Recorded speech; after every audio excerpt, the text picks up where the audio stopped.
Hello everyone, I wanted to share what I believe was the coolest 3-card blind deck submitted for this June. The deck was submitted by Radon and includes Black Lotus, Descent into Avernus, and Underhanded Designs. Radon kicks off every game by sacrificing Black Lotus to cast this deck's engine, Descent into Avernus. Descent into Avernus reads, at the beginning of your upkeep, put 2 Descent counters on Descent into Avernus.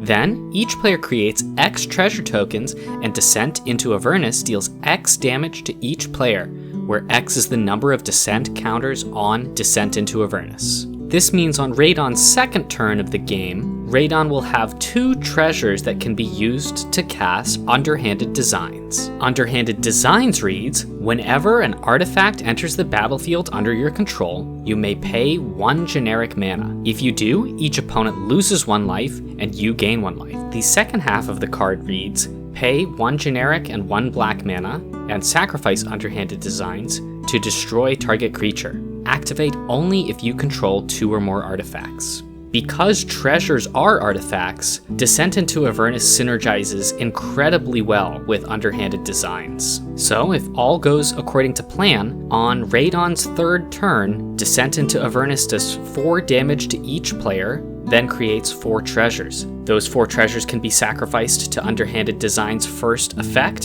to make each opponent lose 4 life, and Radon gains 4 life, which means Underhanded Designs' life gain effect will mitigate the damage that Descent into Avernus does to Radon. The number of Descent counters on Descent into Avernus ticks up every turn, so although it starts off by doing a total of 4 damage plus an additional 4 loss of life from Underhanded Designs, this quickly ramps up to 6 damage plus 6 loss of life, and then 8 damage and 8 loss of life, and so on. Last mention-worthy thing about this deck is that Underhanded Designs' second ability only checks how many artifacts you control at the time of activating, and not at the time of the ability resolving. This means that you can activate that second ability with only 2 treasures available.